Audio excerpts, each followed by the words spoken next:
جب جنگیں زیادہ ہو جائیں گی اور ہر جگہ سے ظلم بڑھتا جائے گا، یہاں تک کہ عرب میں بھی کوئی اسٹرانگ حکومت نہیں ہوگی.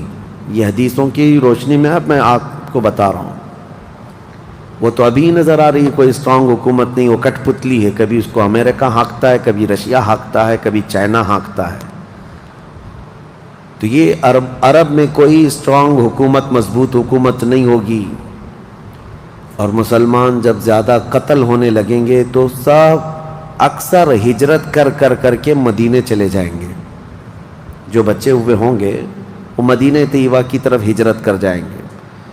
اور مدینہ طیبہ میں مسلمان رہ رہے ہوں گے، کیونکہ میرے آقا صلی اللہ علیہ وسلم کی حدیث ہے، ان الایمان لا یأزر الی المدینہ کما تأزر الحیۃ الی جحرہا.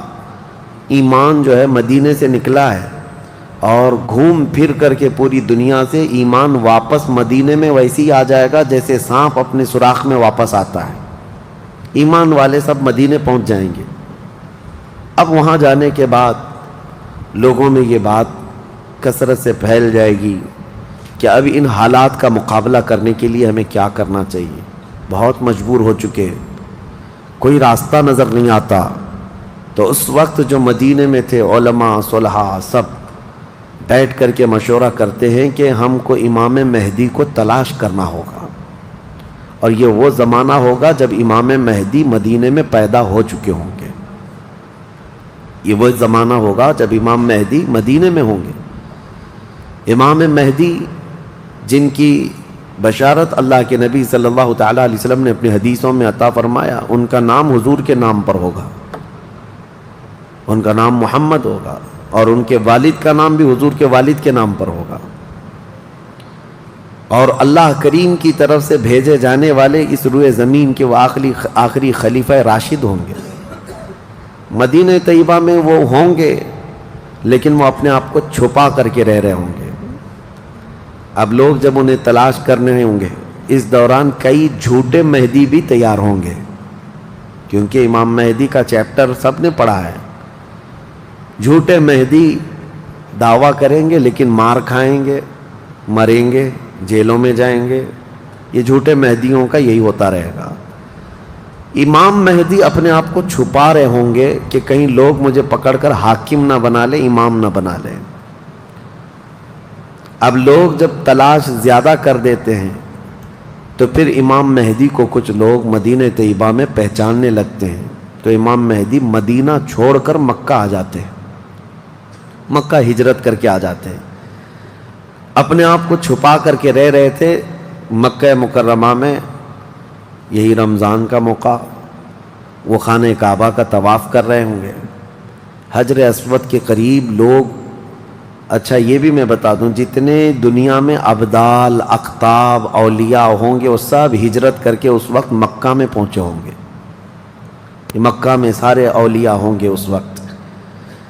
اور طواف کے دوران سب لوگ پہچان لیں گے امام مہدی کو اور ان کو پکڑ لیں گے اور ان کا ہاتھ پکڑ کر سارے لوگ کہیں گے اب ہم آپ کے ہاتھ پر بیعت کرتے ہیں، آپ امام برحق ہیں اور آپ ہمارے حاکم ہو جائیں.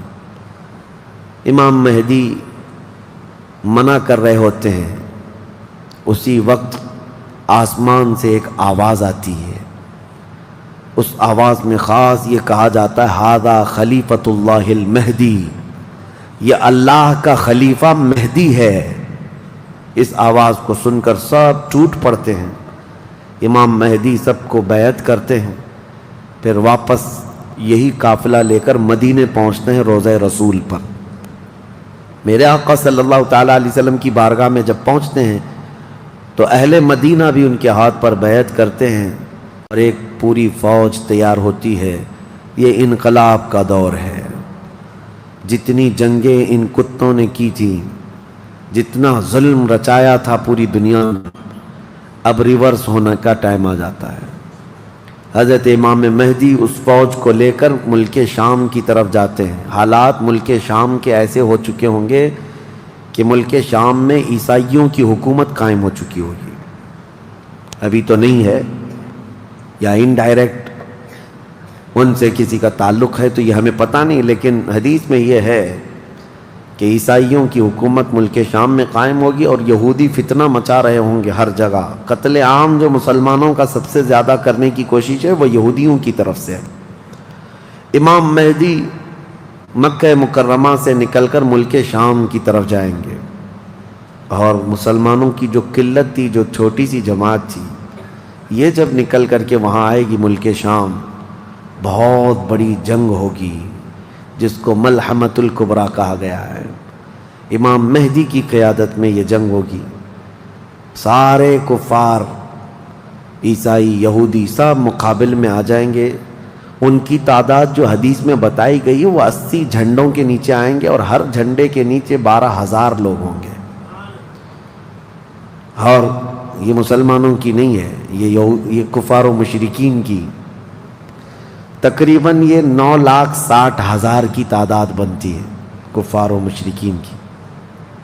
9,60,000. مسلمانوں کی تعداد کتنی ہوگی یہ تو نہیں پتا. اس کے بعد جنگ جب شروع ہوتی ہے، پہلے دن مسلمانوں کا 1/3 حصہ میدان چھوڑ کر بھاگ جاتا ہے. جو کمزور دل تھے وہ چلے جائیں گے، اور ان کے متعلق کہا گیا ہے کہ یہ ایسے لوگ ہوں گے جن کی توبہ کبھی نہ قبول ہوگی، اور روئے زمین کے سب سے بدترین لوگ ہوں گے. وہ سب سے بدترین لوگ ہوں گے جو میدان چھوڑ کر بھاگ چکے ہوں گے. 1/3. دوسرے دن 1/3 شہید ہو جائیں گے، قتل ہو جائیں گے. تیسرے دن اللہ تعالیٰ اس مومنین کی قلیل جماعت کو فتح مبین عطا فرمائے گا. اور اس کے بعد ملک شام کے سارے انتظامات امام مہدی کے ہاتھ میں ہوں گے. دمشق جب وہ آئیں گے، دمشق کی جامع مسجد سے امام مہدی اپنے انتظامات و انصرامات کو سنبھالیں گے. پھر وہاں سے امام مہدی اسی فوج کو لے کر قسطنطنیہ جو موجودہ استنبول ہے اس کو فتح کرنے کے لیے نکلیں گے. اس وقت وہ بھی عیسائیوں کے ہاتھ میں ہوگا. اب جب امام مہدی یہاں آئیں گے، صرف ایک ہی دن میں قسطنطنیہ یعنی استنبول فتح ہوگا. اور اس کی بھی کیفیت بتائی گئی ہے، مسلمانوں کے صرف نعرے تکبیر سے فتح ہوگا. صرف اس لیے کہ ایسی ہیبت طاری ہوگی ان کفار و مشرکین کے دلوں میں. پورا شہر فتح ہوگا. امام مہدی یہ شہر فتح کر کے واپس ملک شام آئیں گے، دمشق میں آئیں گے. اب یہ وہ وقت ہوگا جب امام مہدی مسجد سے انتظامات و انصرامات سنبھال رہے ہیں، اور کثیر جنگیں اس وقت بھی ہوں گی، لیکن ہر جنگ میں اللہ تعالیٰ امام مہدی کو فتح عطا فرمائے گا. ہر جنگ میں. اور یہودی دسیسہ کاری کر رہے ہوں گے، امام مہدی کو ختم کرنے، قتل کرنے کی بہت کوششیں کر رہے ہوں گے. پھر امام مہدی ان یہودیوں سے لڑتے رہیں گے. اس وقت اللہ کی بارگاہ میں امام مہدی بھی دعا کرتے ہیں کہ مولا ان ظالموں سے ہمیں نجات عطا فرما. اور یہودی بھی جگہ جگہ اس بات سے پریشان ہوں گے کہ امام مہدی نے ان کا بیڑا غرق کر رکھا ہے. جہاں جاتے مقابل میں یہ شکست کھاتے ہیں، مر جاتے ہیں، اور ان کے مقابل میں کوئی آ نہیں پا رہا ہے. تو پھر ایران کے ایک علاقے میں یہ یہودی کثرت سے دعا میں مشغول ہوں گے. یہ وہ زمانہ ہوگا جب عراق اور شام کے بیچ میں دجال ظاہر ہوگا. دجال جس کے متعلق حدیث پاک میں تفصیلاً بہت ساری باتیں آئی ہیں. دجال آئے گا، وہ ایک آنکھ سے کانا ہوگا، آنکھیں دونوں ہوں گی، ایک آنکھ اس کی نظر آئے گی، اور اس کی آنکھ کے کنارے کافر لکھا ہوا ہوگا جس کو مسلمان دیکھ کر پہچان لیں گے. اور وہ بڑا بھاری بھرکم طاقتور ہوگا، اور اللہ تعالیٰ اس کو بہت سارے خارق عادات چیزیں عطا کرے گا. وہ ظاہر ہوگا اور سب سے پہلے یہودیوں میں آ کر کے ہی بیعت لے لے گا، یعنی اپنے آپ کو پہلے رسول بنائے گا. اور پھر سارے یہودی، حدیث پاک میں تو ہے کہ اصفہان ایران کے 50,000 یہودی اس کی فوج میں شامل ہوں گے. ہاں، جس کو یہ مسیحا کہتے ہیں اور اس کے انتظار میں بلیاں چڑھا رہے ہیں. یہ ظاہر ہوگا عراق اور شام کے بیچ میں ہے.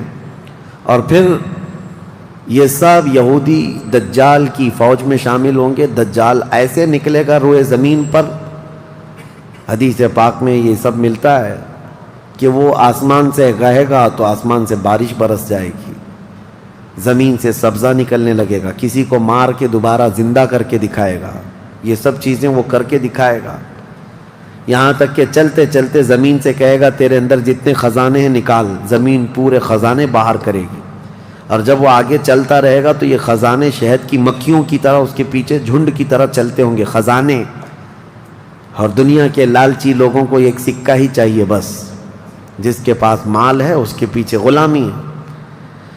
بہت بڑا فتنہ ہوگا، بہت بڑی آزمائش ہوگی، لیکن جو ایمان والے ہیں حدیث میں ہے اس دن بھی وہ نہیں بہکیں گے، اس دن بھی وہ نہیں بہکیں گے، وہ غضب کا ایمان ہوگا ان لوگوں کا۔ حضور صلی اللہ تعالیٰ علیہ وسلم نے فرمایا دجال کے فتنے سے مقابلہ کرنے والے جو مومن ہوں گے نا، اس کا فتنہ دیکھ کر کے بھی ایمان پر قائم ہوں گے، ان کے لیے حضور نے فرمایا وہ بغیر حساب کے ہی جنت میں جائیں گے، ان کا حساب نہیں ہوگا، وہ بنا حساب کے جنت میں جائیں گے۔ تو دجال روئے زمین پر گھوم رہا ہوگا اور فتنہ مچا چکا ہوگا، پہلے تو رسول کہتا رہا، اس کے بعد پھر خدائی کا دعویٰ کرے گا کہ میں خدا ہوں۔ اس کی خدائی کو ماننے والے وہ یہودی بھی ہوں گے، عیسائی بھی ہوں گے، بہت سارے مسلمانوں میں بھی گمراہ ہو چکے ہوں گے، جن کا پہلے سے ایمان مضبوط نہیں تھا وہ اس کے پیچھے چل پڑیں گے، وہ ہزاروں کی تعداد میں لوگوں کو کافر بنا چکا ہوگا۔ میرے عزیزو، دجال تو بہت بڑی بڑی چیزیں دکھا رہا ہے، آسمان سے بارش برسا کر کے، زمین سے سبزہ اگا کر کے، اور اس وقت کئی لوگ گمراہ ہو جاتے ہیں۔ یہاں تو چھوٹی موٹے باباؤں کے پیچھے ہی گمراہ ہوتے ہیں، آج تو چٹھی نکال کر دکھا رہا ہے بابا، تو بھیڑ لگ چکی ہے کہ تم کیا کھائے ہو، کیا پیے ہو، کیا سوچ رہے ہو، چٹھی میں نکال کر کے دکھاؤں گا۔ چٹھی والے بابا کے پیچھے ہی ہزاروں چلے جاتے ہیں، تو دجال والے بابا کے پیچھے کتنے جائیں گے؟ لیکن حدیث پاک کی روشنی میں مفسرین نے، محدثین نے فرمایا کون لوگ اس دن محفوظ رہیں گے، کون لوگ اس دن محفوظ رہیں گے؟ دجال کی شکل جیسی بھی ہو، لیکن وہ جو چیزیں خارق عادات دکھا رہا ہوگا لوگ اچنبے سے دیکھ رہے ہوں گے۔ اچھا ایک بات اور بھی بتا دوں، آپ گھر میں بیٹھے ہوں، کوئی مسجد میں ہوں گے، شور آئے گا کہ وہاں پر خدا اتر پڑا ہے، نعوذ باللہ من ذالک، اور عجیب و غریب چیزیں دکھا رہا ہے، آسمان کو کہہ رہا ہے تو آسمان بارش برسا رہا ہے، زمین کو کہہ رہا ہے تو زمین خزانے نکال رہی ہے۔ کچھ لوگ جو گھر میں بیٹھے ہوں گے، توجہ یہ بہت اہم بات کہہ رہا ہوں، کہیں محفل میں ہوں گے، مسجد میں ہوں گے، جب یہ شور آئے گا تو کچھ کہیں گے کہ چلو ہم بھی جا کر دیکھ کے آتے ہیں، تو کچھ لوگ یہ کہہ کر کے اٹھیں گے اور جا کر کافر ہو جائیں گے، اور کچھ لوگ وہ ہوں گے جو جیسے سنیں گے اپنے آپ کو گھر میں ایسے مضبوط بند کر لیں گے کہ ان کو ہوا آنے کی بھی خواہش نہ رہے، اس طرح اپنے آپ کو محفوظ کر لیں گے۔ اور بزرگوں نے لکھا ہے کہ اس وقت اس کے فتنے عروج پر ہوں گے، لوگوں میں صرف اور صرف چرچا یہی ہوگا۔ اسی لیے میں اکثر یہ میڈیا کو دجالی میڈیا کہتا ہوں، اس کی وجہ یہی ہے کہ دجال کے آدھے سے زیادہ کام یہ میڈیا والے کرتے ہیں، سب جگہ پھیلائیں گے افواہیں، بہت جھوٹ کو سچ کر کے دکھاتے رہیں، سچ کو جھوٹ کر کے دکھاتے رہیں، یہ میڈیا یہی سب کام کرتی رہے گی۔ اس وقت کون لوگ محفوظ رہیں گے؟ بزرگوں نے لکھا ہے دجال کے قریب بھی جائے گا کوئی بندہ، لیکن اس کو دیکھ کر نہیں گمراہ ہوگا، تو یہ کون ہوگا؟ جس کا سینہ حضور کی محبت سے بھرا ہوگا، یہ وہی ہوگا جس کے لیے اعلیٰ حضرت نے فرمایا نا، تیرے قدموں میں جو ہیں غیر کا منہ کیا دیکھیں، حضور کے قدموں میں جو پڑے ہیں وہ غیر کا منہ کیا دیکھیں، کون نظروں میں جچے دیکھ کے تلوا تیرا۔ اب یہ دجال گھومتا ہوا جب فتنہ بہت برپا کر چکا ہوگا، مکہ جائے گا، پہلے یہ یمن جائے گا، یمن میں بھی بہت فتنہ پھیلائے گا، اس کے بعد پھر مکہ آئے گا، مکہ کی سرحدوں کو اللہ تعالیٰ فرشتوں سے محفوظ کر رکھا ہوگا، فرشتے اسے داخل ہونے نہیں دیں گے، ماریں گے اور داخل نہیں ہو سکے گا۔ پھر مدینہ جائے گا، مدینہ طیبہ اپنی پوری فوج لے کر کے داخل ہونے کی، 2 شہروں کے علاوہ پوری دنیا کے ہر شہر گھومے گا، ہر شہر گھوم چکا ہوگا 2 شہروں کے علاوہ، مکہ مکرمہ، مدینہ طیبہ۔ مدینہ طیبہ کے سرحد پر آئے گا، وہاں پر بھی اللہ کے فرشتے پہرا دے رہے ہوں گے، میرے مصطفیٰ کا شہر ہے، دجال نہیں آ سکتا۔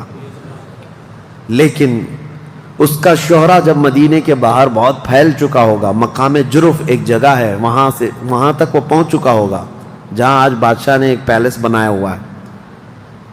ان لوگوں نے ایک پیلس بنا کر رکھا ہے وادی جرف میں، وہاں تک پہنچے گا تو مدینہ طیبہ کے ایک عالم وہ جائیں گے، اس سے مناظرہ کریں گے، ڈیبیٹ کریں گے۔ صرف مناظرے کے کرنے کی وجہ سے اس عالم دین کو وہ قتل کر دے گا، قتل کر کے اس کے بعد پھر ان کو دوبارہ زندہ کرے گا، اور اس کے بعد کہے گا کہ دیکھا میری طاقت۔ اس عالم دین کا کہنا ہوگا اب تو مجھے تیرے دجال ہونے پر اور زیادہ یقین ہو گیا، اس لیے کہ میں نے میرے مصطفیٰ سے سنا ہے، وہ مار کر کے دوبارہ زندہ کرے گا۔ اور اس عالم کا دوسرا چیلنج یہ ہوگا کہ میں نے اپنے حبیب سے ایک اور بات سنی ہے، اب کی بار اب تو مار کر کے دکھا۔ دوسری بار حدیث پاک میں ہے دوسری مرتبہ اس عالم کو قتل کرنے کی 1000 کوشش کرے گا لیکن مار نہیں سکے گا۔ وہ عالم ربانی بیان کریں گے، اللہ کے نبی صلی اللہ علیہ وسلم کی بیان کی ہوئی علامات یہی ہیں، ایک بار قتل کر کے اٹھائے گا لیکن دوبارہ وہ مار نہیں سکے گا۔ یہ فتنہ پھیلا ہوگا دجال کا، اور یہ گھومتے پھرتے ملک شام پہنچے گا جہاں امام مہدی ہوں گے۔ امام مہدی یہودیوں سے جنگ کرتے کرتے اور دجال کے فتنوں سے فیس کرتے کرتے وہاں پر ہوں گے، ملک شام میں، دمشق میں دعا کر رہے ہوں گے، اللہ ان کے فتنوں سے بچا۔ ایک عصر کی نماز ہوگی، جب امام مہدی نماز کے لیے جا رہے ہوں گے، 2 فرشتوں کے پروں پر ہاتھ رکھتے ہوئے سیدنا عیسیٰ علیہ السلام اتر جائیں گے۔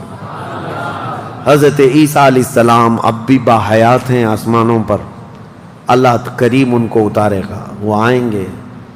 حضرت امام مہدی فوراً ہی حضرت عیسیٰ علیہ السلام کو پہچان لیں گے اور آپ کا ہاتھ پکڑ کر کے وہ لائیں گے، اور امامت کے لیے جب وہ آگے بڑھائیں تو عیسیٰ علیہ السلام نماز نہیں پڑھاتے، امام مہدی سے کہتے ہیں امام آپ ہی ہوں گے، حاکم آپ ہی ہوں گے، منتظم آپ ہی ہوں گے۔ اب عیسیٰ علیہ السلام یہ بیان فرمائیں گے میں تو صرف اور صرف دجال کے قتل کے لیے آیا ہوں۔ اس کے بعد امام مہدی نماز سے فارغ ہو کر اللہ کا شکر بجا لائیں گے، پھر یہ عیسیٰ علیہ السلام کی معیت میں جیسی باہر نکلیں گے، حدیث پاک میں ہے عیسیٰ علیہ السلام کی سانس یا ان کی خوشبو جہاں تک جائے گی دجال اتنا تیز پگھلتا چلا جائے گا، قریب نہیں آ پائے گا۔ اب وہ ادھر ادھر بھاگا پھر رہا ہوگا عیسیٰ علیہ السلام کے خوف سے۔ عیسیٰ علیہ السلام جس وقت آئیں گے وہ سنہرا دور حدیث پاک میں ہے، اب عیسیٰ علیہ السلام صلیب کو توڑ دیں گے کہ یہ عقیدہ ختم کرو، خنزیر کو ماریں گے، جزیہ ختم کریں گے، اور اس کے بعد عیسیٰ علیہ السلام اس ملعون دجال کو بھگاتے بھگاتے مقام لد پر لے جائیں گے جو آج اسرائیل میں ہے، وہاں تک لے کر جائیں گے۔ مقام لد پر عیسیٰ علیہ السلام اس کو اپنے تیر سے ماریں گے، ختم ہو چکا ہوگا۔ دجال کے جتنے ہمراہی تھے ان کو بھی عیسیٰ علیہ السلام ختم کر دیں گے۔ اب جب واپس عیسیٰ علیہ السلام دمشق پہنچیں گے ملک شام، تو حدیث پاک میں پوری روئے زمین پر ایک بھی کافر نہیں ہوگا، جو ہوگا وہ مسلمان ہوگا۔ یہ وہ وقت ہے جس کا وعدہ اللہ نے قرآن میں فرمایا، هو الذی ارسل رسولہ بالہدی ودین الحق لیظہرہ علی الدین کلہ۔ وہی اللہ ہے جس نے اپنے رسول کو ہدایت کے ساتھ بھیجا ہے تاکہ اپنے دین کو ساری دنیا پر غالب کرے۔ اب تک یہ دین پوری دنیا پر نہیں غالب آیا، لیکن وہ دن ہوگا جب عیسیٰ علیہ السلام تشریف لائیں گے روئے زمین پر۔ اسی لیے میں کہتا ہوں وہ دن آئے گا جب ہر گھر سے آواز آئے گی لبیک یا رسول اللہ۔ وہ دن آئے گا، وہ وقت آئے گا۔ صبر کے بعد، ہر اندھیرے کے بعد صبح ہونا ہے، رات کے بعد اجالا آنا ہے۔ ہاں آج جو حالات ہیں انشاءاللہ العزیز کچھ دیر کی خاموشی ہے، پھر شور آئے گا۔ آج کتوں کا وقت ہے، کل ہمارا دور آئے گا انشاءاللہ العزیز۔ میرے عزیزو، سیدنا عیسیٰ علیہ السلام جب اسے قتل کر چکے ہوں گے اور پھر روئے زمین پر صرف پرچم اسلام لہرا رہا ہوگا، امام مہدی کی عمر 49 سال یا 50 سال کے آس پاس ہوگی، وہ بیت المقدس میں انتقال کر چکے ہوں گے، آپ کی جنازہ کی نماز عیسیٰ علیہ السلام پڑھائیں گے، وہیں دفن ہوں گے، پھر عیسیٰ علیہ السلام مومنین کو لے کر مدینہ طیبہ کا رخ کریں گے۔ جب نبی پاک صلی اللہ علیہ وسلم کے روضے کے پاس عیسیٰ علیہ السلام آئیں گے، عیسیٰ علیہ السلام نکاح بھی فرمائیں گے، آپ کی اولاد بھی ہوں گی، لیکن مدینہ طیبہ میں آپ کا انتقال ہوگا اور میرے آقا کے حجرے میں دفن ہوں گے۔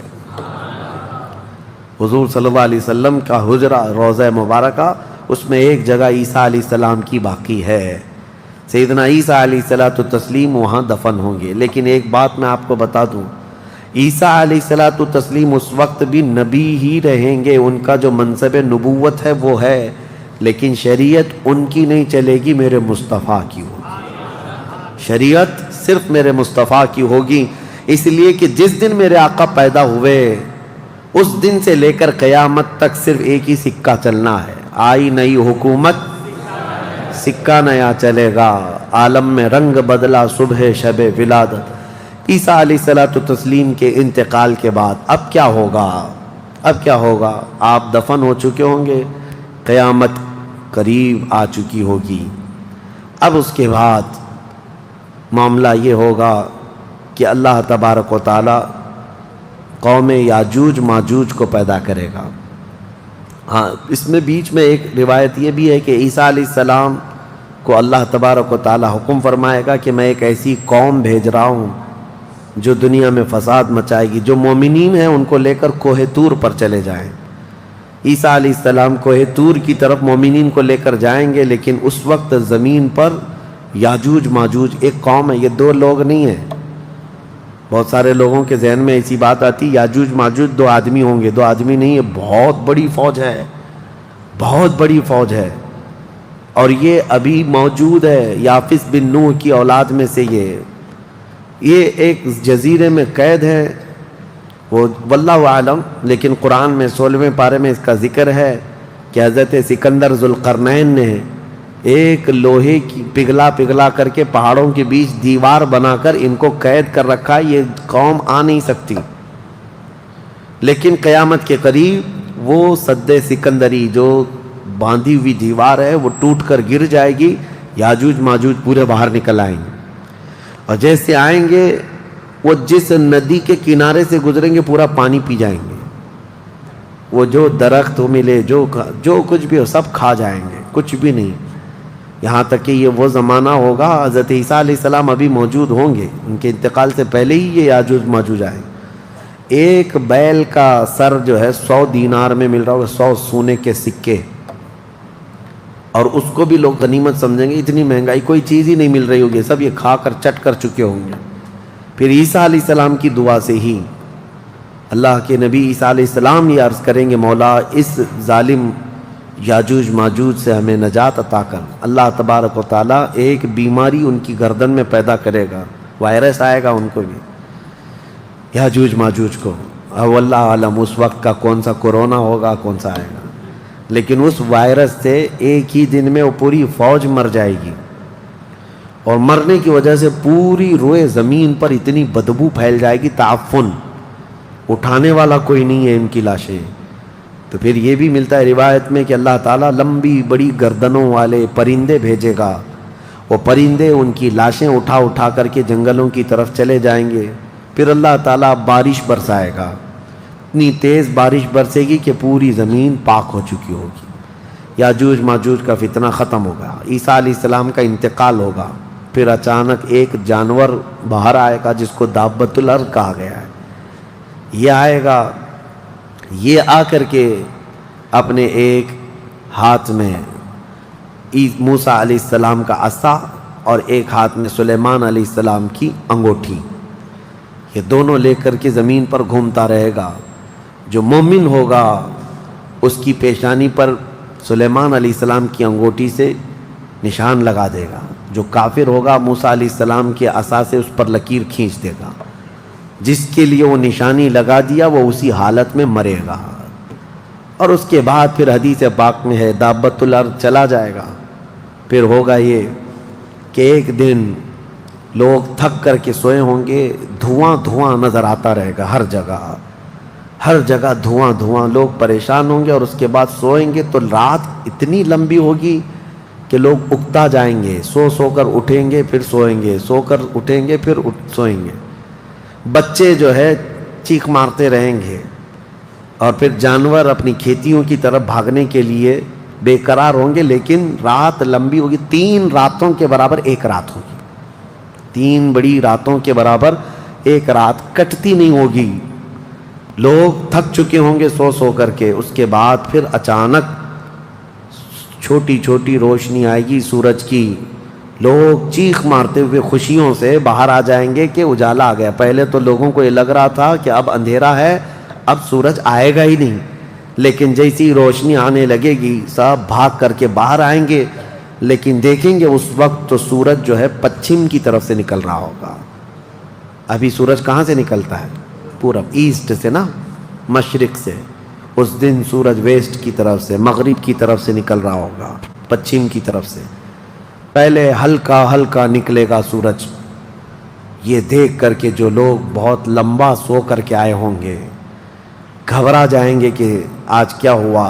یہ وہ دن ہوگا کہ میرے آقا نے فرمایا توبہ کا دروازہ بند ہو چکا ہوگا. اس کے بعد پھر کسی کا ایمان بھی قبول نہیں, کسی کی توبہ بھی قبول نہیں. یہ لاسٹ دن ہے توبہ کا. لاسٹ دن کیا, اس سے پہلے جو گزری رات لاسٹ تھی, رات لاسٹ تھی. سورج نکل کر کے آئے گا دھیرے دھیرے دھیرے. اس کے بعد دوپہر کا وقت جتنا ہوتا ہے اتنے وقت تک وہ آئے گا, اور اس کے بعد پھر واپس مغرب کی طرف ہی چلا جائے گا. ایسا نہیں کہ پچھم سے نکل کر کے پورب میں ڈوبے گا. آدھے تک آئے گا دوپہر تک, اور اس کے بعد سورج پھر اپنے معمول کے مطابق جیسی روٹین ہے واپس پھر پچھم کی طرف چلا جائے گا, ڈوب جائے گا. یا آخری دن ہے, اب کسی کا ایمان کام نہ کرے گا, اب کسی کی توبہ کام نہ کرے گی. اب معاملات کیا ہوں گے؟ دھیرے دھیرے مومنین کا انتقال شروع ہوگا. تو نئے مومن نہیں ہوں گے, مومن انتقال کرتے جائیں گے, حکومتیں پھر سے ختم ہو جائیں گی. ایک روایت یہ بھی ملتی ہے جہجہ نام سے ایک اور بزرگ جو حکومت کریں گے چند سال, لیکن اس کے بعد پھر عادل حکمران نہیں آئیں گے, ختم ہوتے چلے جائیں گے. اب مسلمانوں کی تعداد جب گھٹنے لگے گی تو پھر بے حیائی بہت بڑھ جائے گی, اتنی کہ کھلے عام زمین پر سب کچھ ہونے لگے گا. ننگا پن, جانوروں کی طرح لوگ زنا کرتے رہیں گے, سڑکوں پر, روڈوں پر, راستوں پر سب کھلے عام گناہ ہو رہے ہوں گے. بے حیائی بڑھ چکی ہوگی. یہاں تک کہ حبشیوں میں سے, کالے لوگوں میں سے ایک جماعت جائے گی خانہ کعبہ کو بھی گرا دے گی. یہ وہ زمانہ ہوگا جب مومنین ختم ہو چکے ہوں گے. اب اس کے بعد ایک ٹھنڈی ہوا چلے گی, نرم. اس کے متعلق فرمایا گیا ہے بہت نرم ہوا, میٹھی ہوا چلے گی, اور پوری دنیا میں چلے گی. جو مومن ہوگا وہ ہوا ان کے بغلوں سے گزرے گی تو وہ اسی وقت انتقال کر جائیں گے. ایمان والے ختم ہو چکے ہوں گے. اب میرے آقا صلی اللہ علیہ وسلم فرماتے ہیں روئے زمین پر اللہ اللہ کہنے والا کوئی بھی باقی نہیں رہے گا. یہ اینڈ لاسٹ مومنٹ پر میں آ رہا ہوں, ختم ہونے کے قریب ہے. سب مومنین انتقال کر چکے ہوں گے اس ہوا کے بعد. اس کے بعد چند سال زندگی گزرتی رہے گی نارمل, لوگ اپنے اپنے کاموں میں مصروف ہوں گے. پھر اچانک ایک دن حضرت اسرافیل علیہ السلام سور پھونکیں گے. یہ سور ایک باجے کی شکل کی چیز ہے, دھیمی دھیمی آواز اس کی بڑھتی جائے گی. اب یہ آواز اتنی تیز بڑھے گی کہ دھماکہ ہوگا پوری زمین پر, زلزلہ آ جائے گا. اتنا بڑا زلزلہ آئے گا کہ قرآن میں ہے یوم ترونہا تذہل کل مرضعۃ عما ارضعت وتضع کل ذات حمل حملہا. تم اس دن دیکھو گے حمل والی عورتوں کے پیٹ سے بچے باہر آ جائیں گے. ہر آدمی جو دودھ پلانے والی ماں جو ہے بچے کو لے کر بیٹھی ہوگی, اس آواز پر وہ بچے کو اٹھا کر پھینک دے گی. کوئی ماں اپنے بچے کو پھینکے گی؟ لیکن وہ دن ہوگا جب ماں اپنے بچے کو پھینک دے گی، حاملہ عورت اس کا پیٹ نکل کر کے بچہ باہر آ چکا ہوگا، لوگ جو جو کام کر رہے ہوں گے وہیں پر سب اپنے کام چھوڑ چکے ہوں گے، اور اس کے بعد پھر اسی سور کی آواز کے بڑھتے بڑھتے جب زمین میں زلزلے آئیں گے سب ختم ہو چکے ہوں گے، سب کی موت ہوگی۔ پھر اللہ فرماتا ہے وَتَكُونُ الْجِبَالُ كَالْعِهْنِ الْمَنْفُوشِ، پہاڑوں کو دھنی ہوئی روئی کی طرح اڑایا جائے گا۔ اِذَا الشَّمْسُ كُوِّرَتْ وَإِذَا النُّجُومُ انْكَدَرَتْ وَإِذَا الْجِبَالُ سُيِّرَتْ، جب تم دیکھو گے سورج کو کالا کر دیا جائے گا، تارے آپس میں ٹکرا دیے جائیں گے، پھاڑ دیے جائیں گے، اور سمندروں میں آگ لگا دی جائے گی، یہ سب پوری دنیا تہس نہس ہو چکی ہوگی، ختم، یہ قیامت ہے۔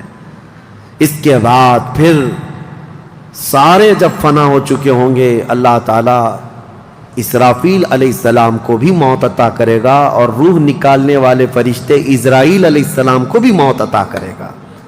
اب کون باقی رہے گا؟ کل من علیہا فان ویبقى وجہ ربک ذو الجلال والاکرام، ہر شے فنا ہو چکی ہوگی، باقی رہنے والی ذات صرف تمہارے رب کی ہوگی۔ اس کے بعد مولا کریم کو جب منظور ہوگا اسرافیل علیہ السلام کو اٹھائے گا، اور پھر سور پھونکنے کا حکم ہوگا، دوبارہ سور پھونکا جائے گا۔ اب وہ جو منظر ہے وہ ایک الگ دنیا ہے، وہ ایک الگ دنیا ہے، عالم آخرت ہے۔ جب سور پھونکا جائے گا تو آدم علیہ السلام سے لے کر قیامت تک جتنے انسان جنات آئے تھے سب کو اٹھایا جائے گا۔ حدیث پاک میں ہے اب وہ دوسرے سور سے، نفخہ ثانیہ سے سب سے پہلے جو اٹھے گا میرے آقا صلی اللہ علیہ وسلم اپنی قبر سے اٹھیں گے۔ حضور نے فرمایا دوسرے سور کے بعد میں اپنی قبر سے اس طرح اٹھوں گا کہ میرا ایک ہاتھ ابو بکر کے کندھے پر ہوگا، دوسرا ہاتھ عمر فاروق کے کندھے پر ہوگا۔ اس شان سے میرے آقا صلی اللہ تعالیٰ علیہ وسلم میدان قیامت میں آئیں گے، اور اس کے بعد کے جو مناظر ہیں، ہر آدمی کو کھڑا کر دیا جائے گا، ہر انسان کو میدان میں کھڑا کر دیا جائے گا، اور تمہیں چاہے تم کو مٹی کھا چکی ہو، تم کسی کی غذا بن چکے ہو، تم کو جلا دیا گیا ہو، تم کو پانی میں غرق کر دیا گیا ہو، کسی بھی حالت میں ہو، اور رب قدیر فرماتا ہے جب ہم نے تم کو نطفے سے پیدا کیا پورا انسان، تو تمہارے جلا کر خاک ہو جانے کے بعد تمہاری راکھ سے بھی وہ تم کو دوبارہ زندہ اٹھائے گا۔ جب تمہیں زندہ اٹھایا جائے گا پھر یہ میدان ہوگا، یہاں پر جو کھڑا کر کے حساب کتاب کا دن ہوگا وہ 50,000 سال کے برابر کا ہوگا۔ اب یہ ایک لمبی داستان ہے میرے عزیزو، وہاں کے جو حالات ہیں، اس دن ایک آواز آ رہی ہوگی جس کو قرآن میں اللہ نے فرمایا لمن الملک اليوم، اللہ فرمائے گا آج کی بادشاہت کس کی ہے، آج کی بادشاہت کس کی ہے؟ پھر مولا خود فرماتا للہ الواحد القہار، ایک قہر کرنے والے خدا کی آج حکومت ہے۔ جو اکڑتے تھے، جو گھمنڈ کرتے تھے، سب کو کھڑا کیا جا چکا ہوگا، اور فرشتے پکار رہے ہوں گے این الجبارون این المتکبرون، کہاں ہیں غرور میں چلنے والے، کہاں ہیں اکڑ میں رہنے والے، سب جمع ہو جاؤ۔ سب کے گناہ ان کی پیشانیوں سے ظاہر ہو رہے ہوں گے، کسی کو داغ داغ کر کے فرشتے نشان بنا رہے ہوں گے کہ یہ چور ہے، یہ زانی ہے، یہ شرابی ہے، یہ حرام خور بھی کرتا رہا، سب کی الگ الگ نشانیاں بنائی جا رہی ہوں گی۔ اس بھرے محشر کے میدان میں ہمارے لیے کون ہے میرے عزیزو؟ ہم اسی رب ذوالجلال کو منانے کے لیے آج آئے ہیں۔ اس تصور کے ساتھ اب ہم کھڑے ہو کر اس کا ذکر کریں گے کہ مولا آج ہم تجھے منا رہے ہیں، تو ہم سب سے صلح فرما لے، کل بھری قیامت کے دن ہمیں ننگا اور ذلیل ہونے سے محفوظ فرما لے، اور قیامت کا دن ہوگا انشاءاللہ العزیز میرا رب اسی ذکر کی مجلس کی برکت سے ہماری بخشش کا اعلان فرمائے گا۔ وہ دن کتنا خوبصورت ہوگا، ذرا تصور کرو کہ اس ذکر کی مجلس کو اللہ تعالیٰ ذریعہ بنائے، اور قیامت کے دن جب سب کھڑے ہوں گے لاکھوں کی تعداد میں، اور تمہارا نام پکارا جا رہا ہوگا فلاں کا بیٹا فلاں کہاں ہے، تم گردن اونچی کر کے دیکھ رہے ہوں گے کیا ہے میرے حساب میں، کیا ہے میرے پلے میں؟ تو فرشتے کہیں گے اللہ کی طرف سے حکم آیا ہے، تیرے لیے جنت ہے، تیرے لیے جنت ہے۔